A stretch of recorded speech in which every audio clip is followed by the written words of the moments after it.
नमस्कार, बोलता हिमाचल देख रहे आप और मैं हूं राम भारद्वाज। आज है 1 जनवरी 2025 और हिमाचल प्रदेश से जुड़ी हुई आज की बड़ी खबरों की जानकारी अपडेट्स हम आपके लिए लेकर आए हैं।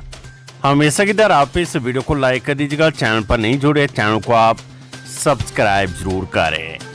नए साल की आप सबको हमारी ओर से हार्दिक बधाई व शुभकामनाएं। पेश है आज की सबसे बड़ी खबरें।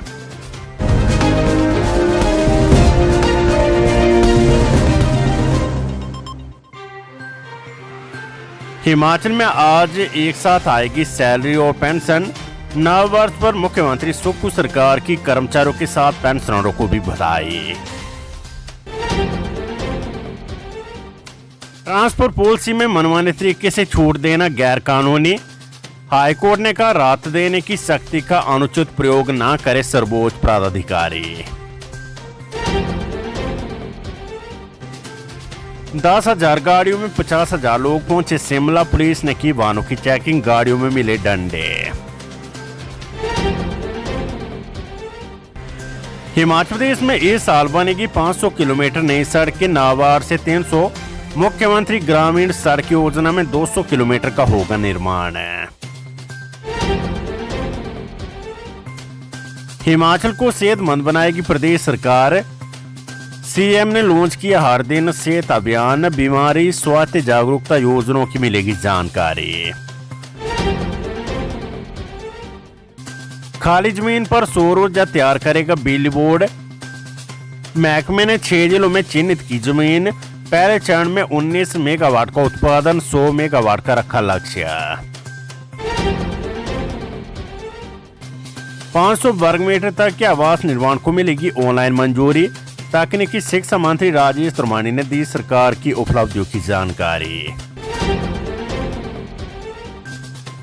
कोटखाई के टाऊ गांव में 4 मंजिला भवन जलकर राख। कड़कड़ाती ठंड में बेघर हुए 5 परिवार।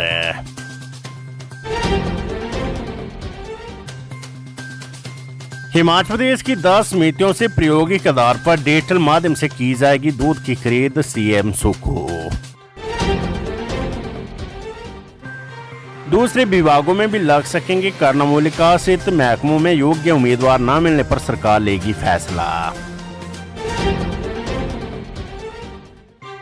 कांगड़ा एयरपोर्ट प्रभावितों को 300 करोड़ रुपए मुआवजा। नए साल से रफ्तार पकड़ेगा हवाई अड्डे का काम।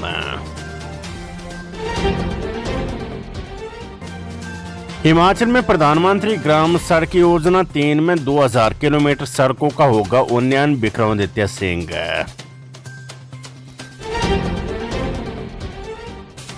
फजीत के बाद नगर निगम शिमला का यू टर्न। अब पुरुष महिला दोनों का नहीं लगेगा यूरिन शुल्क। हिमाचल हाईकोर्ट का बड़ा फैसला। शास्त्रीय अध्यापकों के लिए बीएड की अनिवार्यता गैर कानूनी घोषित है। नए साल का जश्न मनाने आए पंजाब के 4 युवकों से नशे की खेप बरामद। हिमाचल प्रदेश में अब प्रमोट नहीं होंगे छात्र। 5वीं और 8वीं कक्षा में फेल होने वाले छात्रों को दोबारा देना होगा एग्जाम। हिमाचल में शिक्षकों को नए साल का तोहफा। प्रमोशन के बाद 37 प्रिंसिपल बने डिप्टी डायरेक्टर। निजीकरण का विरोध। देश भर में बिजली कर्मचारियों ने 1 घंटे काम रखा बंद। कड़ी शर्तों के साथ सीमावर्ती क्षेत्रों को 21 करोड़ 40 लाख। साथ में केंद्र ने दी प्रदेश सरकार को चेतावनी। सीएम सुक्खू बोले पायलट आधार पर 10 सोसाइटियों में दूध खरीद का डिजिटलीकरण किया जाएगा शुरू। खबर बिलासपुर के घुमारवी से अनजान ने लिफ्ट ली, नमकीन खिलाकर किया बेहोश, फिर लूटपाट। कार चालक को दुकान के पीछे फेंका। सावधान, हिमाचल में बढ़ रहे हृदय रोग के मामले। अब तक 14.29 मौतें। युवाओं के लिए गंभीर चेतावनी। देर में आंगनवाड़ी कार्यकर्ता के 3 और सहायक के भरे जाएंगे 8 पद। एकीकृत बागवानी विकास मिशन के तहत जिला ऊना में खर्च होंगे 2 करोड़ 30 लाख रुपए। बारिश और बर्फबारी के कारण बंद अधिकांश सड़कों पर यातायात बहाल, डीसी मंडी। बीए, बीएससी और बीकॉम की विभिन्न रीअफेयर सप्लीमेंट्री परीक्षाओं के परिणाम घोषित। एचपीयू में शिक्षकों ने लंबित मांगों को लेकर उठाई मांग, कुलपति कार्यालय के बाद दिया धरना।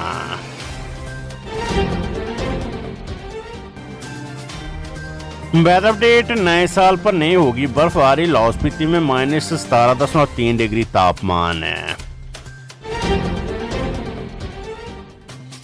हिमाचल की सुख सरकार नववर्ष पर सरकारी कर्मचारियों और पेंशनरों को तोहफा देते हुए नए साल के पहले दिन बुधवार को वेतन और पेंशन का भुगतान एक साथ कर देगी।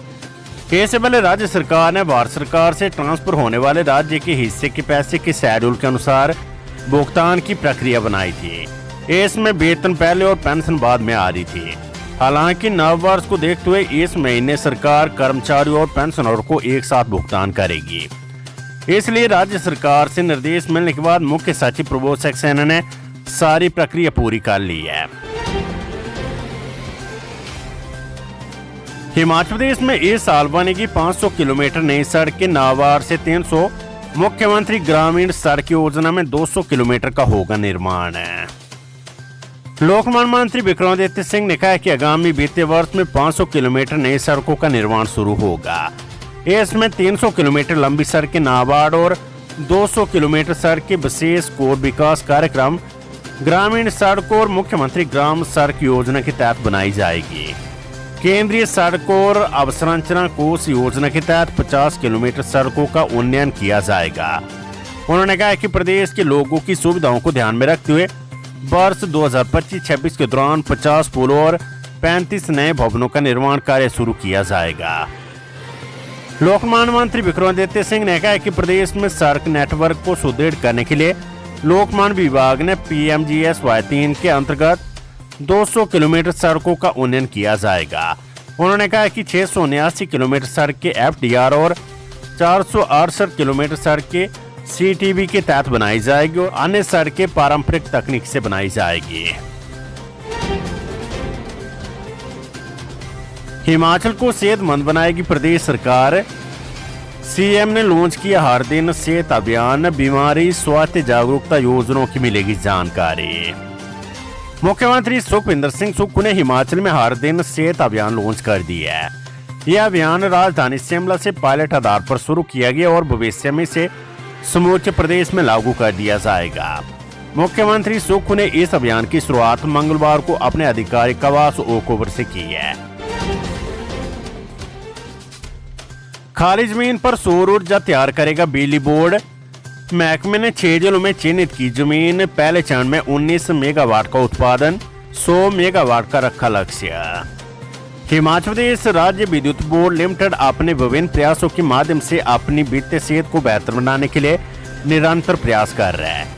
ऐसी एक प्रयास में विद्युत बोर्ड लिमिटेड ने निर्णय लिया कि HPSBEL के स्वामित्व वाली भूमि पर तथा HPSEBL के अधीन खाली स्थानों पर गैर आवासीय भवनों पर ग्रिड से जुड़े सौर PV संयंत्र, ग्राउंड माउंटेड तथा राफ्ट टॉप दोनों की स्थापना करके विद्युत बोर्ड की वित्तीय स्थिति को और मजबूत किया जाएगा। बिजली बोर्ड के प्रबंध निदेशक संदीप कुमार की अध्यक्षता में मंगलवार को यहां बोर्ड मुख्यालय में आयोजित विद्युत बोर्ड के पूर्णकालिक निदेशकों की बैठक में इस आशय के प्रस्ताव को मंजूरी दी गई है। हिमाचल प्रदेश में कर्णमूलिक आश्रित किसी भी अन्य विभाग में लग सकते हैं। इस तरह की व्यवस्था आने वाले समय में सरकार कर सकती है, क्योंकि कुछ विभाग ऐसे जहां पर कर्णमूलिक आश्रितों के लिए पद तो है मगर उनके लिए योग्य उम्मीदवार नहीं है। वहीं जिन विभागों में पद नहीं है वहां पर योग्य उम्मीदवार है। ऐसे में सरकार इस संबंध में कोई बड़ा निर्णय ले सकती है। मुख्य सचिव ने इस संबंध में वित्त विभाग के साथ चर्चा की और वित्त विभाग भी इस मामले पर गंभीर है। सूत्रों के अनुसार वित्त विभाग इस संबंध में अपनी सिफारिश दे सकता है, जिसमें विभागों की अदला बदली का प्रावधान हो सकता है। इस मामले को लेकर अधिकारियों के स्तर पर चर्चा चल रही है और बहुत जल्द निर्णय हो जाएगा। क्योंकि मुख्यमंत्री सुक्खू ने आश्वासन दिया है कि 10 जनवरी तक कर्णमूलक आश्रितों के लिए कोई न कोई निर्णय लिया जाएगा। हालांकि मुख्य सचिव ने वित्त विभाग के माध्यम से इस मामले को तेजी से निपटाने को कहा है। वित्त विभाग ने सभी विभागों से आंकड़े मांगे और पूछे कि उनके पास ऐसे कितने पद कर्णमूलक नौकरियों के लिए खाली है और उनके लिए कितने योग्य कैंडिडेट है। फजीत के बाद नगर निगम शिमला का यू टर्न, अब पुरुष महिला दोनों का नहीं लगेगा यूरिन शुल्क। राजधानी शिमला में नगर निगम ने सार्वजनिक शौचालयों में पुरुषों से 5 रुपए यूरिन शुल्क लेने के फैसले को वापस ले लिया है। सार्वजनिक शौचालय में पुरुषों से यूरिन शुल्क लेने के फैसले पर खासा बवाल मच गया था और नगर निगम की फजीत हो रही थी, जिसके बाद नगर निगम के मेयर ने शुल्क न लेने की बात कही है। नगर निगम के मेयर सुरेंद्र चौहान ने मीडिया से बातचीत के दौरान कहा कि नगर निगम किसी भी तरह का सार्वजनिक शौचालय में शुल्क नहीं वसूला जाएगा।